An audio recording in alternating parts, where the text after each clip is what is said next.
E aí, pessoal, tudo bem? Boa noite. Estamos aqui com o pastor Klaus e hoje nós tivemos aqui nosso 5º dia da Semana da Família e foi uma benção.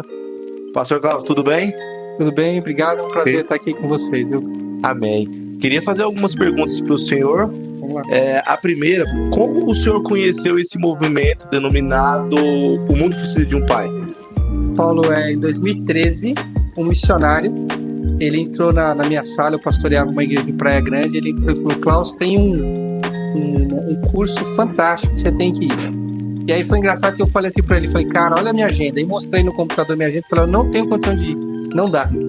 Aí ele foi embora, tudo, voltou dali umas 4 horas e falou assim: cara, eu liguei pro treinador, que é o pastor Cassi, lá da África do Sul, e ele falou assim: poxa, fala para ele que eu posso pagar a despesa do hotel dele, eu dou alimentação para ele pode levar a família lá no hotel, ele só tem que pagar o transporte até lá. Eu falei pro cara assim: não, mas eu acho que agora eu arrumei a agenda. E foi exatamente assim. Ajustei lá minha agenda e fomos para Curitiba. Nós éramos 16 líderes de várias denominações do Brasil e foi a primeira vez que terei treinamento no Brasil, o movimento O Mundo Precisa de um Pai.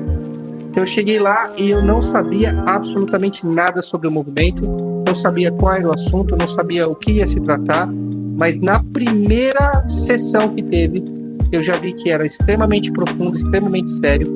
E lá, Paulo, eu cometi a primeira gafe minha no movimento. Foi muito engraçado, porque aquilo foi tão impactante para mim, e eu não falava nada de inglês, zero. Agora a gente consegue ainda conversar, porque moramos lá na África do Sul em 2018, mas não sabia nada. Eu chamei esse missionário, eu falei: traduz aqui para mim que eu preciso falar para ele aqui o que eu tô sentindo. E aí eu falei: pastor Cassi, isso daqui precisa ser conhecido no mundo inteiro. Eu achei que eu estava dando uma ideia assim, nova, inovadora. Só que naquela época, em 2003, já estava em mais de 70 países. Hoje já está em mais de 120 países. Então foi uma gafe, porque eu achei que eu estava falando isso, tem que o mundo inteiro saber.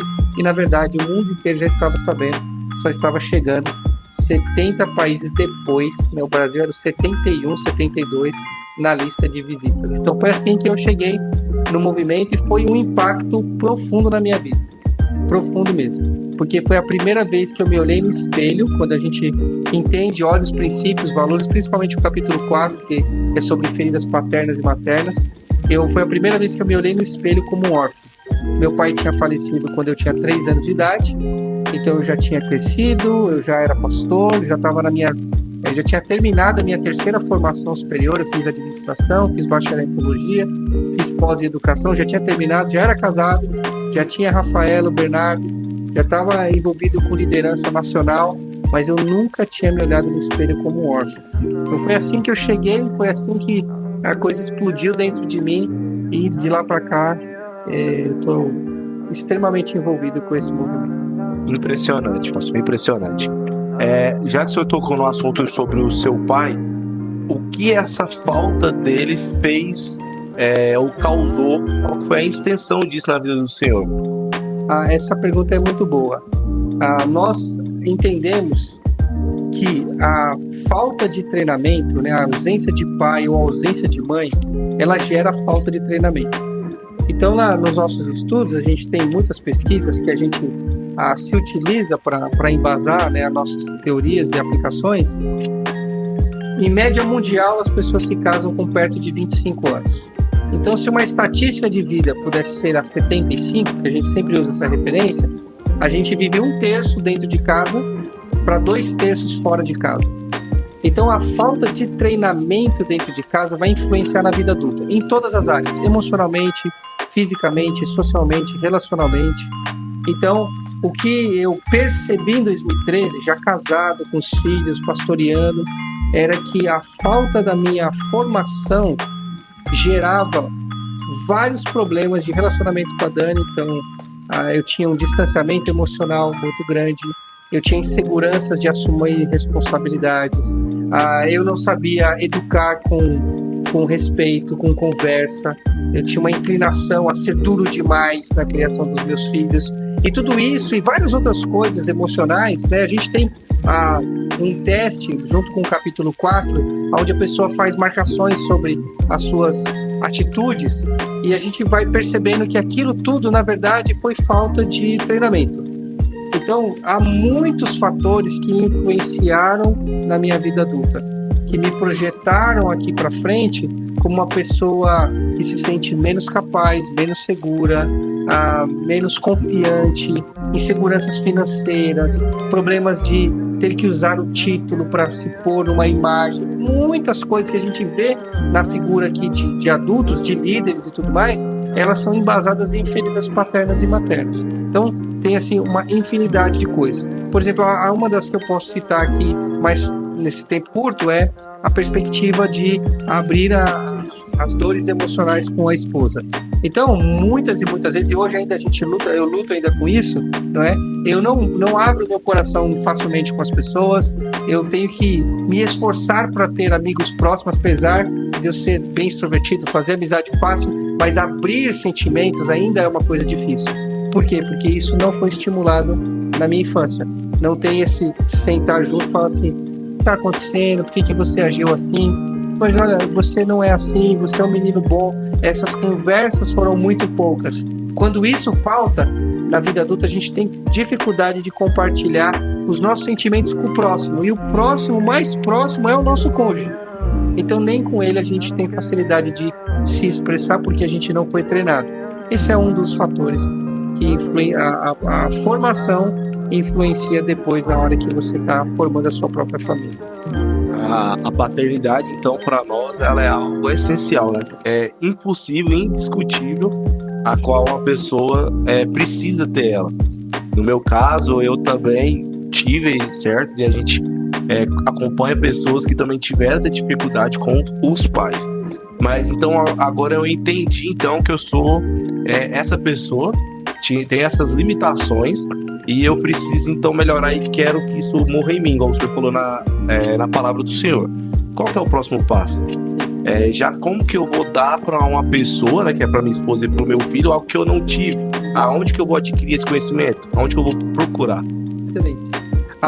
Bom, então das primeiras coisas que a gente ensina é que a primeira decisão, quando a gente olha esse mapa sobre a nossa realidade, a gente tem que decidir que a orfandade parou em nós. Porque o que a gente vê normalmente na sociedade é um ciclo de feridos que ferem. Então isso vai constantemente. Então o avô abandonou, traiu a avó, aí ele abandonou aquela família, vive com outra, aí cresce aquele filho, se casa, abandona a mulher, aí cresce outro filho, se casa, abandona a mulher. Então esse é um ciclo assim que às vezes você olha, tem 3, 4 gerações seguindo o mesmo fator. E as pessoas dentro daquela família às vezes acaba dizendo o quê? Os homens dessa casa são infiéis, os homens dessa casa abandonam. E isso eles não estão percebendo que tem um menino ali de 4 anos ouvindo. Os homens dessa casa são assim. Então ele cresce nessa cultura. Aí ele vai imitar o bisavô, o avô, o pai e repete a mesma desgraça. Então uma das coisas que precisa acontecer é uma decisão clara de que a orfandade parou em mim. Então não interessa o que meu pai fez ou deixou de fazer, se intencional ou não intencional, se fez com agressão ou fez por distanciamento, não interessa. Eu sou homem, eu confio em Deus, eu entrego a minha vida a Cristo e falo, a partir de hoje, eu vou lutar para ser um homem de verdade, um marido de verdade, um pai de verdade. Então essa decisão precisa acontecer. E então a gente ir para as Escrituras e dissecar. O que as Escrituras dizem que é um homem? O que as Escrituras dizem que é um pai? Quais são os modelos dentro da igreja, dentro da sociedade, de homens de verdade? Não de homens qualquer. Porque o estereótipo social de homem, isso a gente fala muito no capítulo 5, é um homem que não leva desaforo para casa, é um homem que ganha todas as brigas, é um homem que sai com o maior número de mulheres, é um homem que não perde oportunidade, é um homem que sempre vai passar por cima do outro, mas esse não é o estereótipo bíblico de homem de verdade. Homem de verdade talvez um registro melhor, eu uso muitas vezes esse texto, é Hebreus capítulo 11. Homens do qual o mundo desprezou, mas eles confiaram em Deus, cumpriram o papel dele naquela história, mesmo sobre juramento de morte ou sobre até penalidades de morte, eles foram fiéis até o fim. Isso é homem de verdade. Então isso é olhar as Escrituras e falar o que as Escrituras ensinam. E, obviamente, ter Jesus como esse padrão, que em todo o tempo ele estava comprometido de glorificar o Pai. Então, um homem de verdade transita nessa perspectiva. Há uma frase no capítulo 5 que a gente usa muito, é o seguinte: homens de verdade não seguem a cultura, eles criam a cultura. Então não interessa se todos os homens fazem, se todo mundo pensa, se todo mundo age. Ele vai dizer: na nossa casa a orfandade não mora, na nossa casa esse lixo não entra, na nossa casa a moralidade é nessa altura. E é o homem que determina isso. Então ele cria uma nova cultura. Eu nunca tive pai, isso é justificativa para os meus filhos não terem? Eu tô aqui. Meu pai morreu, mas eu não morri. Então, a minha mãe não teve marido, e é justificativa para Dani não ter marido? Não, eu tô aqui. Então, com falhas, pecados, erros, eu tô aqui. E eu vou ser homem de verdade, voltar lá e falar: Dan, me perdoa, eu errei. Eu vou lá na Rafa e falo: Rafa, me perdoa, papai errou. Bernardo, papai errou. Então isso é homem de verdade. Então o homem de verdade, ele não só demonstra fraquezas, mas ele utiliza do que a Bíblia ensina para ensinar como os filhos lidar com a fraqueza. Por exemplo, a gente quer que os nossos filhos, quando errarem, confessem seus erros, não é? Mas nós fazemos isso? Se a gente não faz, o professor não faz, como é que o aluno vai fazer? Então, isso nós não aprendemos, mas nós aprendemos com os nossos pais, mas nós aprendemos as escrituras. Então a gente pega daqui e faz. Glória a Deus.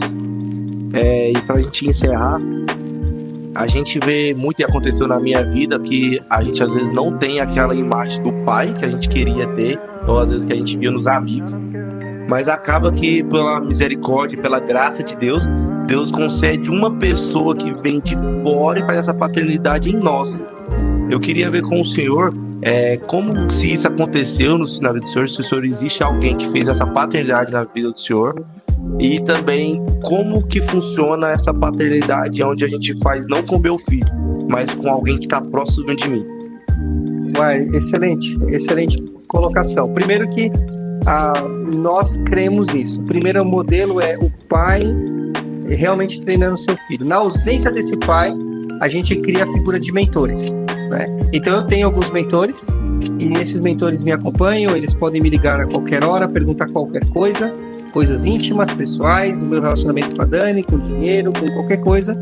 E também eu submeto a ele as decisões da minha vida, dizendo como um pai: olha, pastor, ou amigo, eu preciso disso aqui, eu vou fazer isso aqui, o que você acha? Então, num dos capítulos do livro nosso, tem uma mesa de suporte, e nessa mesa de suporte é como se você vai colocar o nome das pessoas nessas cadeiras, como que dizendo: o Paulo, ele é um mentor para mim. Então, numa decisão difícil, eu vou te ligar e falar: Paulo, assim a coisa, o que você acha? Eu falo: vou orar, e você ora e me fala. A decisão é sempre minha, mas eu coloco você como uma figura paterna na minha vida para aquele determinado assunto. Esse é um modelo, né, que a gente fala. O outro que você citou aí além dos nossos filhos, o que a gente faz, não é? Todo lugar que tem um homem de verdade, ele precisa gerar frutos. Ele precisa gerar essa perspectiva de filiação. Então, para nós mudarmos a realidade do mundo, nós não podemos ser pais só dos nossos filhos. Nós temos que ser pai dos amigos dos nossos filhos. Então, os amigos dos nossos filhos vão se tornar emocionalmente os nossos filhos também. E isso vai fazer toda a diferença, em especial, depois você pode dar uma estudada melhor, entre 12 e 18 anos, que é fase de colegas. Então, descubra quem são os amigos dos seus filhos nessa fase e traz para sua casa, para você influenciar eles, porque eles estão influenciando o seu filho. Então, se um desses aqui tem aspectos de orfandade, parabéns, você ganhou efetivamente um filho. Então, você exerce influência na vida dele, corrige ele, motiva ele, afirma ele, e então você, além de estar formando um homem de verdade na pessoa do seu filho, está formando um amigo dele. Então, esses são que você fez uma boa colocação, porque esses são os dois pendentes do movimento.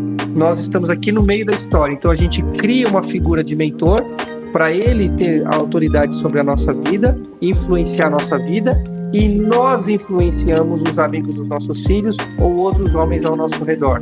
Então, ao mesmo tempo que a gente recebe uma influência, um pai sobre nós, somos um pai sobre alguém. E nesse processo é o que nós chamamos de discipulado. O discipulado é quando nós nos submetemos a alguém que está nos discipulando e nós pegamos alguém para discipular esse alguém. E discipulado é mais do que ensinar um texto bíblico, é mais do que fazer parte de uma classe na igreja. Discipulado é ensinar a pessoa a viver para a glória de Deus. Então isso é mentoria também, ao mesmo tempo. Glória a Deus, eu acho que a gente teria aqui pelo menos mais umas 2, 3 horas de perguntas e não esgotaria tamanho esse tema. Mas eu queria agradecer o senhor, a vida do senhor, a vida da sua família, e quero falar para o senhor que o senhor será sempre bem-vindo aqui na nossa igreja. Obrigado. Amém? Obrigado. Deus abençoe, irmãos. E sábado tem mais.